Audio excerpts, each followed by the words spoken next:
I went out and borrowed some money from Ken Wolfe and bought an airplane. Yes, George came and said, I need a little money to start Ambassador. And not wanting to take any risk on airplanes, I think I made a second mortgage loan to him of maybe $20,000. So all I did is borrow some money and buy one airplane for job security. I knew I could fly it. I knew I could find a few people to go with me. And that's what really launched it. I said, George, what do you know about running a travel club? And George said, well, I don't really know anything about running a travel club, but I know a lot of things about how you don't run a travel club. When we got started flying, the routine just became on the weekends, either George would go take the airplane out as captain or I would go out and take the airplane out as captain. So it was an easy scheduling situation back then. So we went to the membership and said, would somebody please donate a bus, an old bus, any kind of an old bus. We got 2 buses. But it was a lot of fun. George might have been driving the bus. You didn't know who was going to be driving the bus.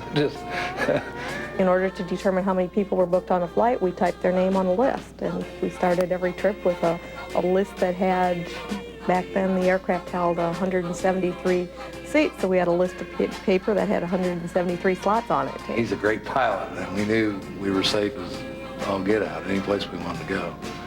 And he took us in some places that most people wouldn't go in. I think our very first client was a gentleman who's become a good friend since, Bill Lamacchia of Funjet in Milwaukee.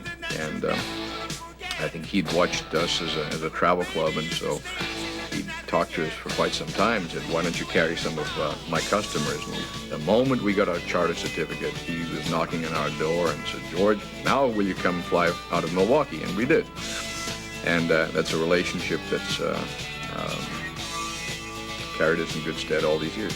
If you looked at the charter industry in the United States, it was a bunch of fragmented little companies flying rusty airplanes with dirty carpets and threadbare seats.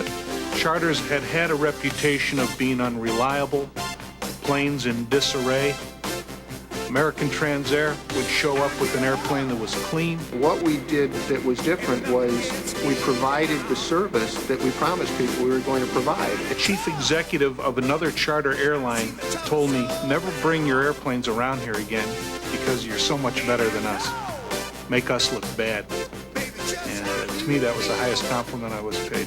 So all we did is take the product that we had perfected in Ambassador, which was very well received by the members, and try to commercialize that product. And it was quite a success, and we couldn't buy airplanes fast enough, so to speak. Before you know it, we were buying 2 and 3 and 4 planes at a time, and we had a huge fleet of 707s. Instead of 2 crews and 1 or 2 airplanes, that you knew everyone, and we had crew members coming and going. I think George was always of the thought that we shouldn't put all of our eggs in one basket. So he decided that it was a good time to maybe foray a little bit into the scheduled service market. So I said, well, by God, we are going to become a scheduled carrier. And we started flying Indianapolis, Fort Myers, Florida on a scheduled basis, just so we could prove to the rest of the world that we were just as good as TWA and American Airlines and everybody else. Scheduled service came about in May of 1986, and I had the privilege of being the captain on the flight, the initial flight out of Indianapolis. We flew down to Tampa, from Tampa to Fort Lauderdale, and Fort Lauderdale back to Indianapolis. During the 80s, ATA's growth was so phenomenal that anything we put in, whether it was a computer system, whether it was communications equipment in a station, whatever, we were nearly outgrowing it before we got it installed.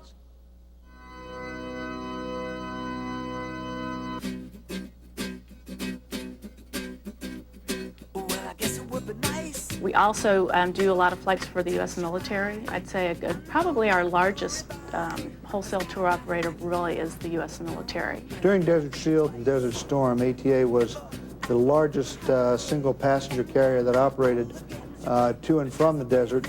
We operated 496 trips into the desert during that time frame. The thing that I remember the most about all of that was when George decided to go out and fly the troops back home. And he was actually the first aircraft that landed on U.S. soil bringing troops out of the Gulf, and that was exciting. CNN had some great coverage of it, and it showed George opening up the cockpit hatch and launching the American flag out of it. So it was quite exciting for us here at the company.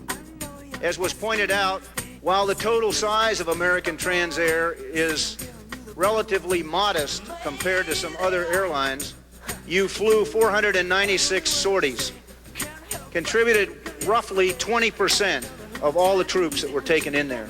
Indianapolis-based airline American Transair is playing a significant role in the Haiti crisis. ATA carried over 1,000 U.S. troops to Puerto Rico in preparation for a possible invasion of Haiti. We took the paramedics and rescue dogs over when the earthquake happened, and that was a very exciting trip. I mean, not for the reason, but just to go into Russia. We were the first American plane to land there since World War II. So that was kind of a historical event for us. So.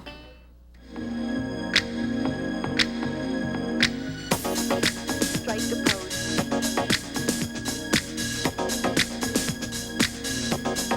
The company was coming off the Gulf War experience and had all the airplanes coming back from the desert with very little or no place to send them.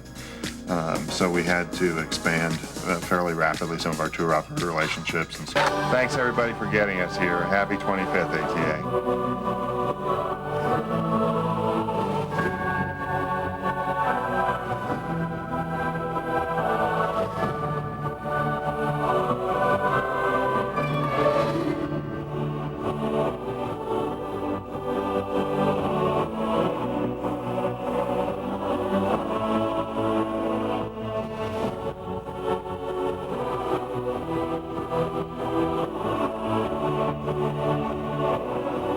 I see no reason why it won't continue, and why the folks that fly on American Transair and on Ambassador can look forward to many, many more years of exactly what they've had now, and perhaps even better. The future is unlimited for this company. Well, I think that we've reached a point of maturity after 25 years. The most exciting thing I think about ATA today is that given the 25-year history we have and the balance sheet that we've been able to build really just recently in many cases, as we look forward, we have the wherewithal and the skills in terms of the people at the company to pursue anything we want to pursue. It started as a dream. It started as one man flying a wonderful aircraft. It's a real Horatio Alger success. 25th ATA. Happy 25th ATA. You like that one better? Happy 25th, ATA. Happy 25th birthday, ATA. Happy 25th ATA. Happy 25th ATA. Happy 25th ATA. Happy 25th ATA. Thanks everybody for getting us here. Happy 25th ATA.